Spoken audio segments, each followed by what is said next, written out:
Mes chers collègues, j'ai reçu de M. Christian Jacob et des membres du groupe Les Républicains une motion de rejet préalable, déposée en application de l'article 91, alinéa 5 du règlement. La parole est à M. Jean-François Copé.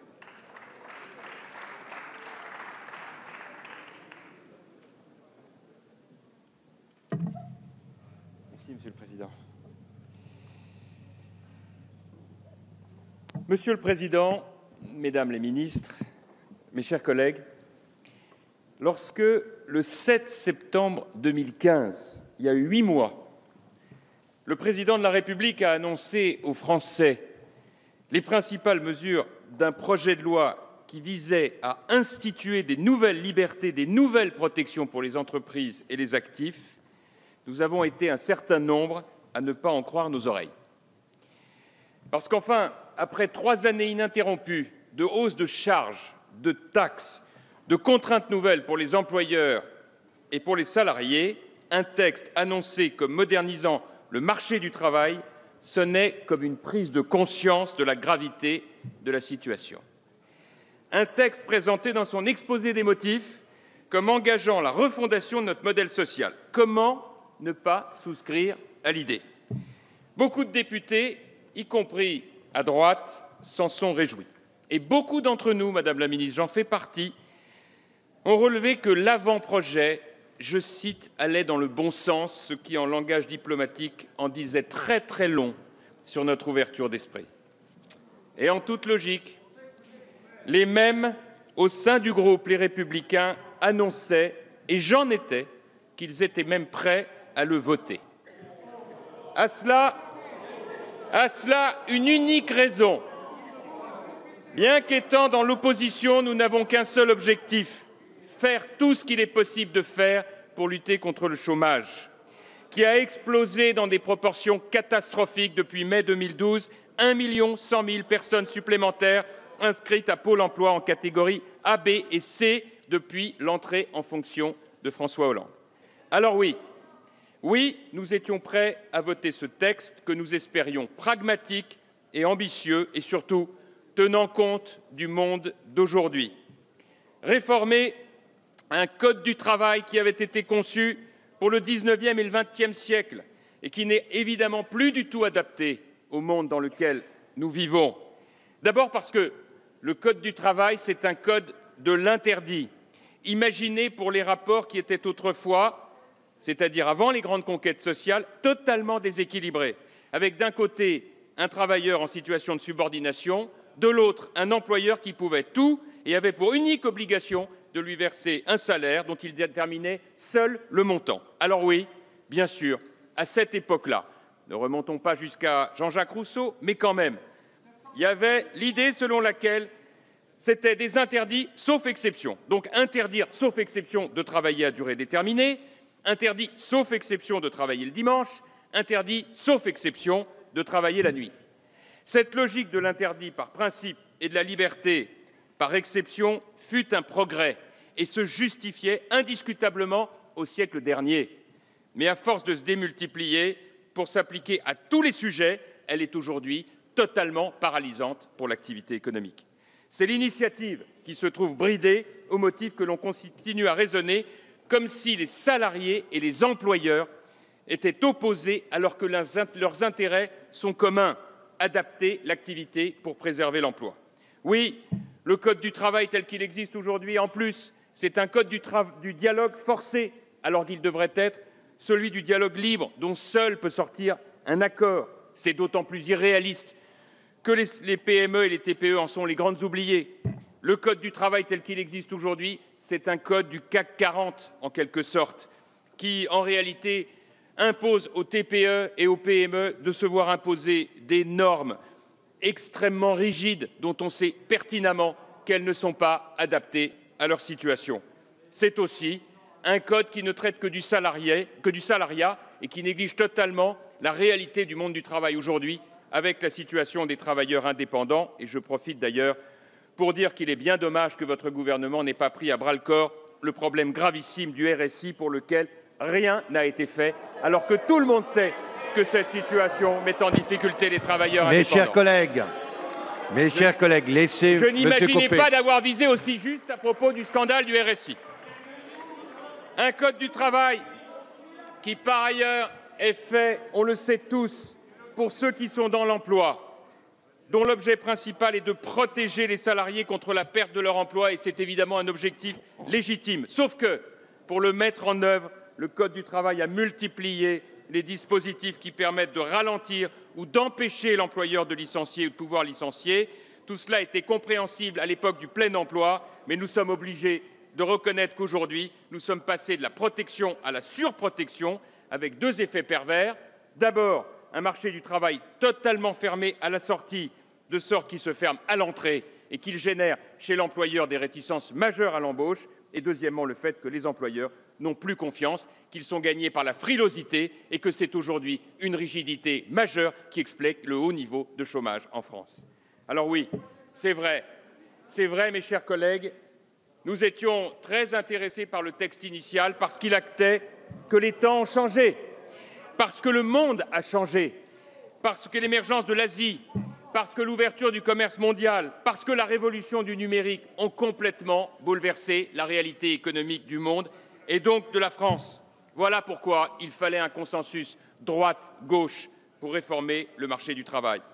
Personne ne nous pardonnera, à commencer par nos enfants, que nous restions immobiles et que notre main tremble alors que nous avons le devoir de prendre ces décisions courageuses. Notre code du travail, c'était un code qui était fait pour les 30 glorieuses et qui n'est absolument plus adapté à la situation d'aujourd'hui. Voilà pourquoi nous étions tentés de voter cette réforme. Certes, l'avant-projet pouvait aller encore plus loin. Il était opportun de vouloir développer le dialogue social direct dans l'entreprise. Il était opportun de vouloir encadrer les indemnités prud'homales avec un barème contraignant. Il était opportun de vouloir simplifier le recours à l'apprentissage.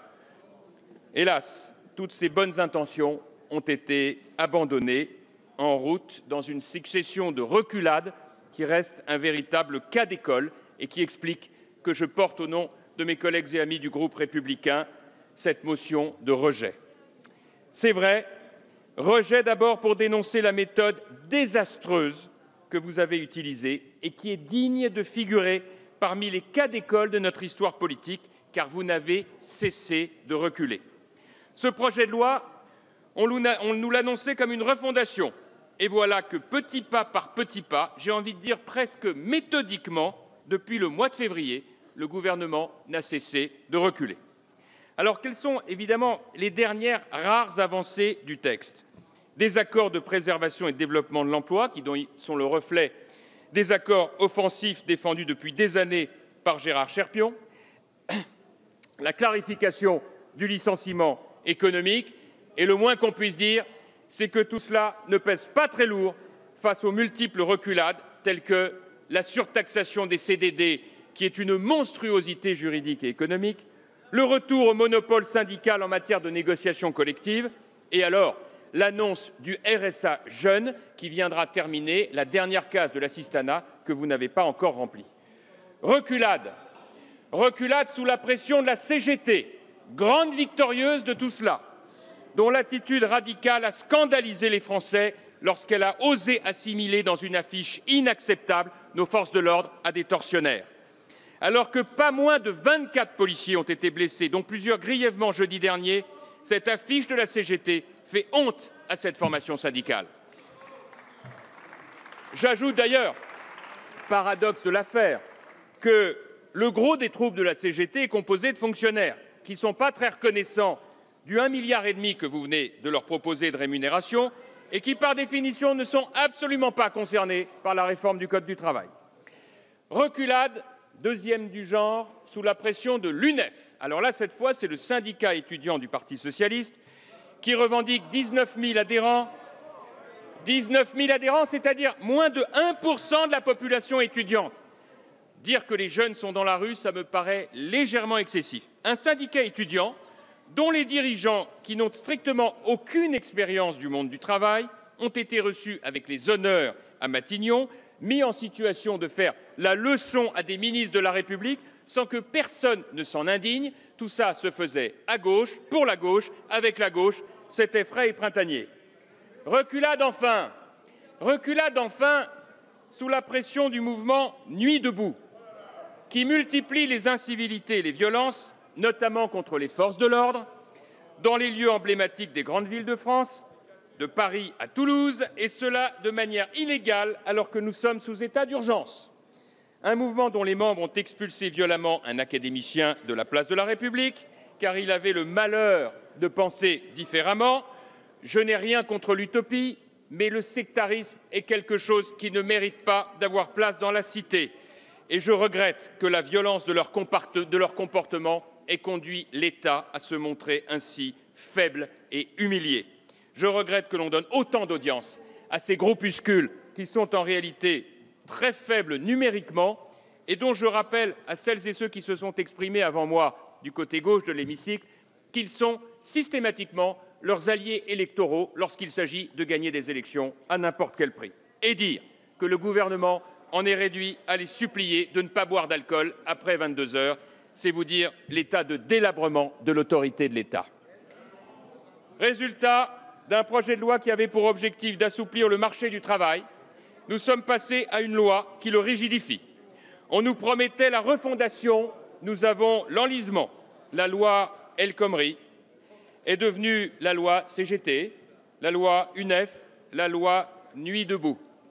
Un exemple symptomatique de ce non-sens, Madame la Ministre, la surtaxation des CDD. C'était fait pour amadouer la CGT et l'UNEF. Eh bien, le résultat est que ça n'empêche ni les uns ni les autres de continuer à demander le retrait intégral de ce texte. Et encore, mes chers collègues, nous avons échappé au pire, puisque, je le concède bien volontiers, il y a une reculade du gouvernement que nous avons, nous, massivement approuvée. Vous vous étiez mis en tête, Madame la Ministre, d'introduire dans le droit du travail le communautarisme religieux. Et je veux rappeler sur ce point que nous avons été un certain nombre, y compris rejoints par des collègues radicaux de gauche, à tirer le signal d'alarme sur cette disposition. Je rappelle que vous aviez prévu, par l'article 1er de l'avant-projet de loi, de rédiger un préambule du Code du travail dans lequel seraient énoncés les principes essentiels du droit du travail.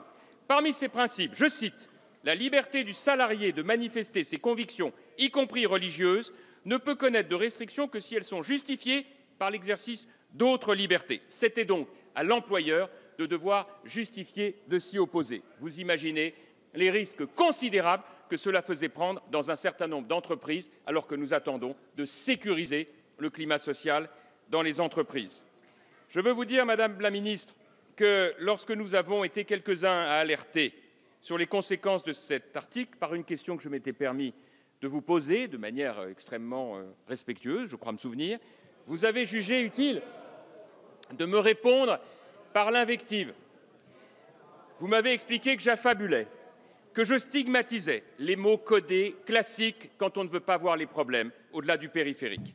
Sauf que je constate que la Commission, dans sa sagesse, avec l'initiative de votre majorité, a considéré que l'introduction du fait religieux en entreprise, tel que vous le proposiez, était effectivement dangereux. Cette disposition a été supprimée. J'ai observé que vous ne l'aviez pas rétablie. J'en ai donc déduit qu'au fond de vous-même, vous vous disiez en vous-même que nous n'avions peut-être pas complètement tort à droite. Et je me dis peut-être que dans un moment d'égarement, vous voudrez bien sur ce point m'adresser un mot aimable pour me dire combien vous aviez regretté les propos si durs que vous m'aviez adressés. En résumé, mes chers collègues, en résumé, de reculade en reculade, à force de compromis, rien de ce qui était annoncé, et même un texte et un débat, mes chers collègues, qui vont à contresens. Alors je voudrais, à ce point de mon propos, y ajouter une inquiétude supplémentaire, une inquiétude majeure, qui plaide vraiment pour l'adoption de cette motion de rejet avant qu'il ne soit trop tard. Nous avons appris qu'il y avait près de 5 000 amendements déposés. Il y a sans doute, dans ces 5 000 amendements, des amendements de grande qualité, notamment venus de l'opposition pour contribuer au débat. Mais enfin, il y a aussi beaucoup d'amendements de la gauche, et même de la gauche, et même peut-être de la gauche, de la gauche, de la gauche. Autant vous dire, mes chers collègues, que je crains le pire pour notre environnement économique et pour l'emploi. Je prédis que ce débat va devenir un long tunnel dont il peut sortir le pire. Et sur ce point, je veux dès à présent vous mettre en garde, Madame la Ministre, car s'il devait sortir de ce texte un dispositif qui soit rempli de carcans supplémentaires pour nos entreprises, je ne donne pas cher de la situation de l'emploi en France. Et vous comprenez bien que sur ce sujet, ce n'est pas tant l'avenir de M. Hollande qui nous engage que celle de millions de Françaises et de Français qui vont alors être condamnés en termes d'emploi par des rigidités de nature idéologique qui n'ont rien à voir avec l'intérêt supérieur de notre pays. Alors oui, il faut réformer, bien sûr qu'il faut réformer, mais dans une seule direction, la liberté. Oh là là, un gros mot, la liberté. Oui, les Français, où qu'ils soient, où qu'ils se trouvent, nous le disent. Occupez-vous, vous les responsables politiques, un peu plus de votre cœur de métier, le régalien, la sécurité, et laissez-nous plus de liberté dans l'économie. Nous demandons moins de normes, moins de contraintes, moins de charges. Nous demandons à être moins pointés du doigt à chaque fois que nous créons, à chaque fois que nous innovons, à chaque fois que nous prenons des risques. En d'autres termes, cela veut dire quelques idées simples. Rendre la parole aux salariés, simplifier, favoriser l'apprentissage, prévoir l'emploi de demain. C'est exactement ce à quoi nous nous emploierons si cette motion de rejet n'est pas votée. Ce que les orateurs du groupe Les Républicains défendront à travers les amendements qu'ils ont déposés, ce sont des propositions de bon sens et qui devraient être adoptées. Bon sens que de permettre, comme nous le proposons avec Jean-Charles Taugourdeau, le référendum d'entreprise généralisé, Madame le Ministre, généralisé, de telle manière que l'on mette un terme au système aberrant qui veut qu'un syndicat fasse obstacle à la volonté de 96% des salariés d'une grande entreprise de parfumerie qui disent oui au travail de nuit, soit une majoration de 100% des heures travaillées entre 21h et minuit. 96% des salariés ont voté oui, tout a été organisé après pour empêcher la mise en œuvre de ces dispositions.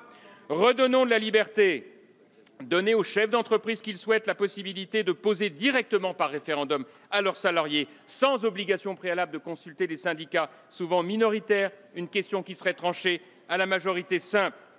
Je sais que cette position novatrice n'est pas partagée par tous.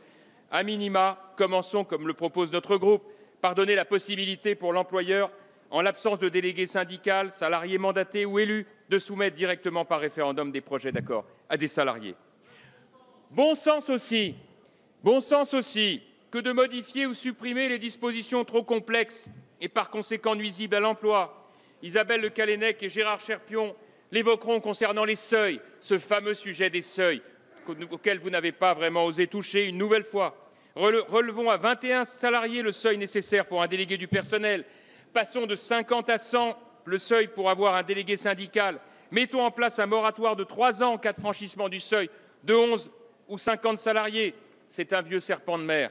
Il serait insensé que nous ne trouvions pas une majorité sur ce point.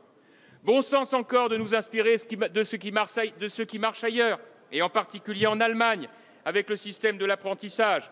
C'est Gérard Cherpion qui évoque cette idée de passer d'un régime de dérogation à un régime de déclaration pour aligner le temps de travail de l'apprenti sur celui de son tuteur dans la limite des 40 heures hebdomadaires pendant 16 semaines maximum.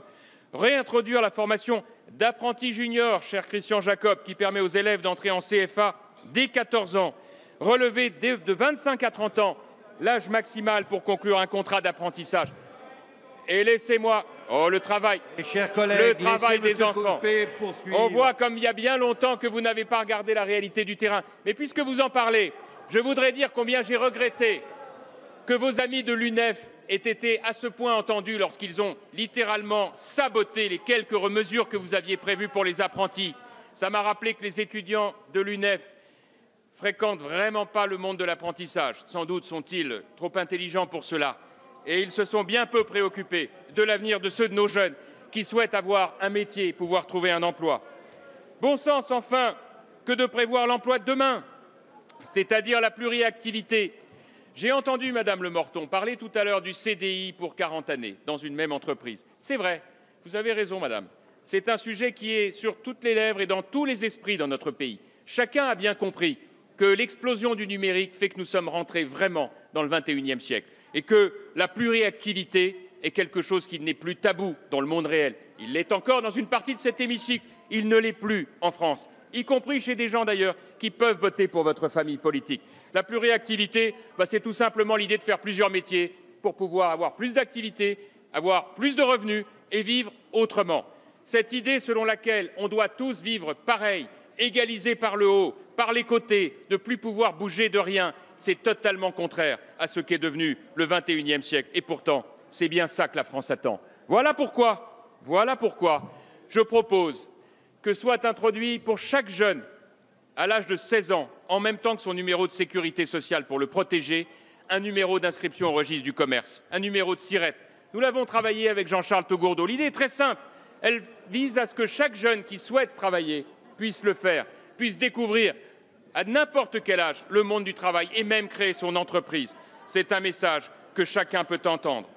Bien sûr, nous proposerons évidemment la suppression du compte pénibilité, la suppression de la durée minimale du temps de travail de 24 heures par semaine et la suppression de la surtaxation des CDD, autant de surenchères folles et irresponsables.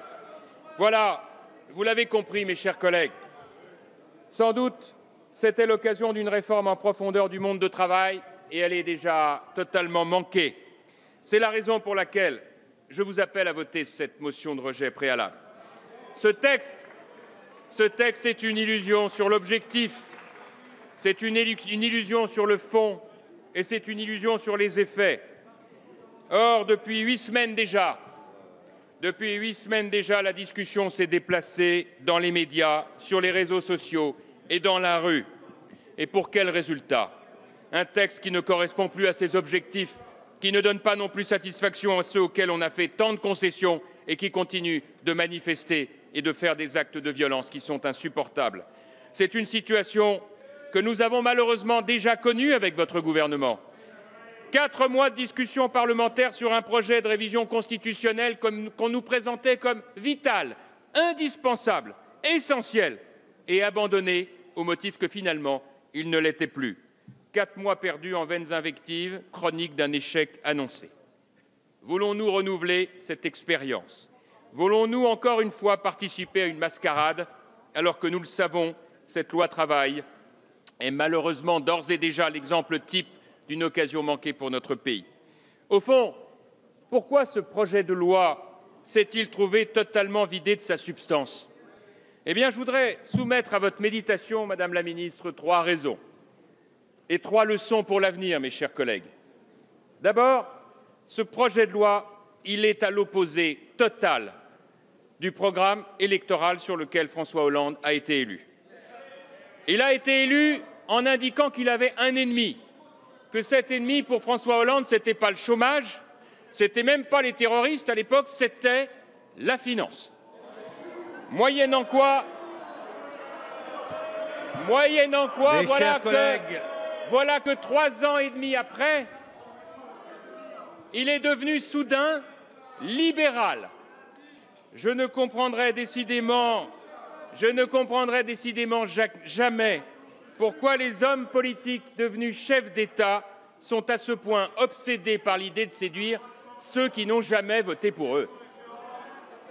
Ensuite, ce projet de loi a été lancé beaucoup trop tard. Les réformes les plus importantes, Madame la Ministre, et la réforme du marché du travail en est une, doivent, pour être acceptées et produire des effets rapides, être adoptées dès le lendemain de l'élection. Là, on a un projet de loi qui est présenté au Parlement à peine 1 an avant la fin du mandat. Au mieux, compte tenu de la navette parlementaire, du temps de rédaction des décrets d'application, au mieux, il entrera en vigueur au moment de la prochaine élection présidentielle. Retenons de ce fiasco une leçon. Les grandes réformes doivent être adoptées dans les premières semaines qui suivent l'élection présidentielle par ordonnance, de sorte que l'essentiel du quinquennat doit être dédié à les appliquer, à les évaluer et à les ajuster, le cas échéant. Ainsi, la République devient efficace et retrouve l'obligation de résultat. Enfin, la 3e raison, mes chers collègues, ce projet de loi, et je demande qu'on le médite pour la discussion à venir, ce projet de loi est devenu le symbole de l'effondrement de l'esprit de commandement. Un président de la République ballotté entre les différents courants de sa majorité qui rechigne à décider alors que c'est le propre de sa fonction sous la Ve République et qui préfère commenter et expliquer que ça va mieux dans un pays où près de 6 millions de personnes sont inscrites au Pôle emploi. C'est un désastre politique. D'un texte qui aurait pu être une chance pour l'emploi, nous sommes arrivés à un texte qui va aggraver la situation. Un texte qui rigidifie le droit du travail alors qu'il est déjà le plus complexe d'Europe. Un texte qui alourdit le coût du travail alors qu'il est déjà le plus élevé d'Europe. Un texte qui est le fruit de reculades successives qui minent l'autorité de l'exécutif et donnent la part belle à des organisations extrémistes qui ont choisi de défendre l'intérêt d'une minorité au mépris de l'intérêt général. En conscience, pour toutes ces raisons, mes chers collègues, je vous demande d'adopter cette motion avec à l'esprit l'idée que dans un an, nous pourrons proposer aux Français un projet courageux et porteur enfin d'une formidable espérance. Je vous remercie. Merci, monsieur le député. Merci. Sur le vote de la motion de rejet préalable, je suis saisi par le groupe Les Républicains. Je suis saisi par le groupe Les Républicains d'une demande de scrutin public. Le scrutin est annoncé dans l'enceinte de l'Assemblée.